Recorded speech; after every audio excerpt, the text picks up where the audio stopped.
दोस्तों नमस्कार। मैं नन्हे राम निषाद। तो दोस्तों आज हाँ 19 दिसंबर 2024 और आज हम लोग पहुंच चुके हैं बाराबंकी नरेंद्र भैया के फार्म पर और 1000 सोनाली के चूजे लिए हैं दोस्तों और 10 दिन की ब्रूडिंग करा के चूजा लिए हैं और हम लोग इनके यहाँ 1000 सोनाली के चूजा लेकर के पहुँचे हैं और इनका ब्रूडिंग रूम देख लीजिए दोस्तों। और ऐसे ही हमेशा कारवां चल रहा है सोनाली मुर्गी पालन का। और हमारे एक वकील साहब हैं लखनऊ से आए थे दोस्तों और अंदरवत ना हल गए हैं। यहाँ से आकर के सोनाली का चूजा लेकर गए हैं सुबह। उसके बाद हम लोग बाराबंकी निकले हैं। तो साथियों आप देख लीजिए ये 10 दिन का 11 दिन का ब्रूडिंग का चूजा है और जहाँ जगह हल जाता है पूरा बड़े बड़े हैं और इसमें 14 दिन की ब्रूडिंग का चूजा है। और आप देख रहे होंगे बहुत गजब का सिस्टम बनाया गया है। जो हमारे साथी हैं बिल्कुल बुक कराना चाहते हैं तो ब्रूडिंग करके भी चूजा ले सकते हैं। तो दोस्तों सोनाली मुर्गी पालन में चाहे जो भी फार्मर सक्रिय हैं जो तेज हैं, अब दोस्तों यूट्यूब पर देख करके सोनाली मुर्गी पालन की तरफ न दौड़ें क्योंकि सोनाली मुर्गी पालन बहुत बड़ा रिस्की गेम है। और पूरा चाहे जो भी साथी रिस्क लेगा लोड लेगा वही आगे जा सकता है।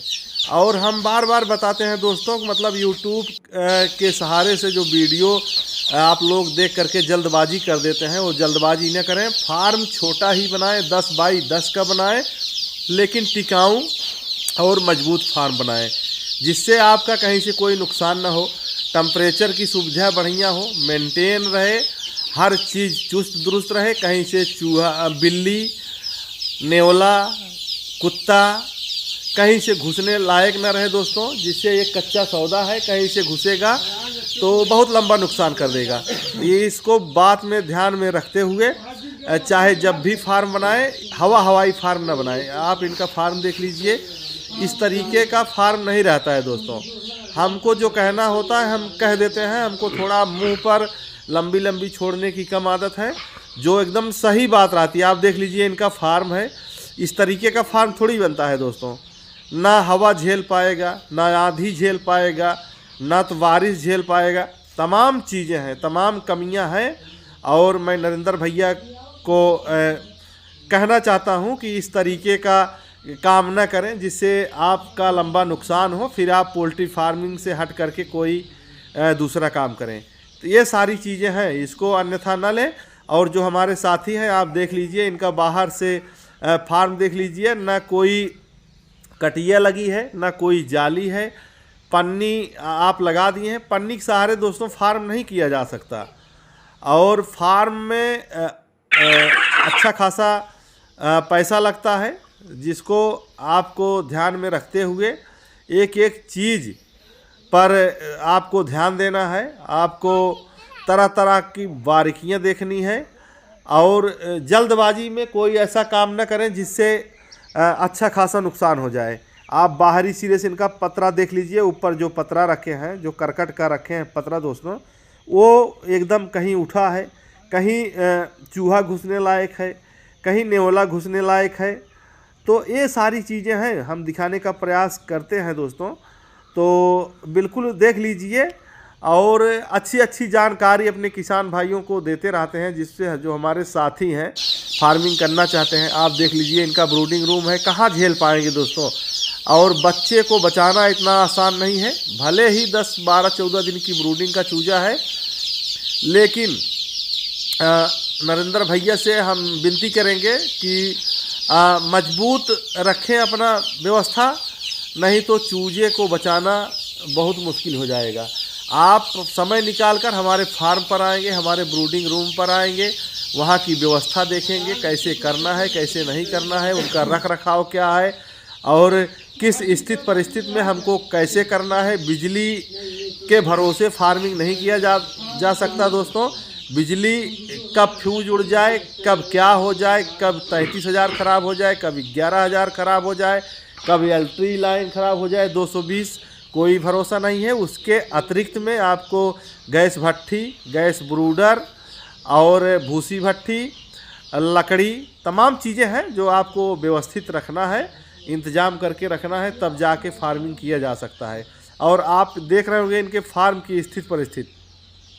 हवाई फार्म करने से कुछ नहीं होता दोस्तों। आप चुन चुन के पैसा लगाएंगे, पन्नी में पैसा ऊट पटांग खर्च करेंगे, इसके ऊपर फार्म में ऊट पटांग पैसा खर्च करेंगे, चद्दर चढ़ाने का पैसा खर्च करेंगे और पाइप लगाने का अतिरिक्त पैसा खर्च करेंगे, और 2 महीने 4 महीने में डैमेज हो जाएगा। और वही हाल फिर आपको करना होगा कि आपको फिर उतारना, नीचे पटकना, उठाना, तो इतने में पतरे की दुर्दशा हो जाएगी और आप लॉस में चले जाएंगे। फिर आप दूसरे को बताएंगे कि फार्मिंग करना अच्छा नहीं है, बिल्कुल बहुत गड़बड़ चीज़ है। तो दोस्तों हमारा मेन उद्देश्य है कि आप फार्मिंग करें, लेकिन आप जितनी शक्ति रहे, जितना दम रहे, उसी हिसाब से मुर्गी पालन करें। मुर्गी पालन करने का बच्चों का खेल नहीं है दोस्तों, बहुत अच्छा है लेकिन बहुत ख़राब चीज़ है। आप समझ लीजिए, हवाई जैसे ठंडी के समय में आप देख रहे होंगे, हमको और आपको अगर ठंडी लगती है तो हम स्वेटर पहन लेते हैं, इनर पहन लेते हैं और उसके बाद कंटोप लगा लेते हैं और मोजा पहन लेते हैं, और जब ठंड रहेगा तमाम चीज़ें वैकल्पिक व्यवस्था कर लेते हैं। लेकिन ये बच्चों के लिए आप क्या करेंगे? उनके लिए ही उतना ही व्यवस्था आपको मेंटेन रखनी है। पानी साफ सुथरा पिलाना है, सही चारा खिलाना है। हवाई करेंगे, कहीं से कुत्ता हल गया, कहीं से बिल्ली घुस गई, कहीं से नेवला घुस गया, तो आपका लाखों लाख रुपए नुकसान कर देगा। तो ये सारी चीज़ें हैं दोस्तों। जिस तरीके से फार्म इन्होंने बनाया है नरेंद्र भैया ने, मैं उनको बार बार रिक्वेस्ट करना चाहता हूँ, जल्दबाजी में कोई ऐसा कदम ना उठाएं जिससे बाद में पछताना पड़े और दूसरे को बताना पड़े कि मुर्गी पालन सही नहीं है। तो जो हमारे साथी हैं, जो हमारे फार्मर भाई हैं, बिल्कुल कृपया जितना दम रहे, जो पैसा आपको लगाना है 10 बाई 10 में ही बनाएं, 10 बाई 15 का फार्म बनाएं, लेकिन इस तरीके से बनाएं कि आप रिश्तेदारी, हाट बाजार कर सकें और हर जगह घूम सकें और साथ साथ फार्म भी चलता रहे। तो दोस्तों एक चीज़ पर हम तरह तरह की जानकारी देते हैं और इनका फार्म देख लीजिए, इसी तरीके की व्यवस्था है दोस्तों। पन्नी लगाने से फार्मिंग नहीं किया जा सकता। तो बिल्कुल जो हमारे साथी वीडियो देखेंगे, कम से कम वो अपने सगे संबंधियों को बताएं, कम से कम ऊट पटांग पैसा न खर्च करें, सही जगह इस्तेमाल करें, तब जा करके वो समझ में आएगा कि नहीं कुछ पैसा मिल रहा है। तो दोस्तों अब यहीं बात समाप्त करेंगे और नई कोई जानकारी लेकर हाजिर होंगे। बहुत बहुत धन्यवाद।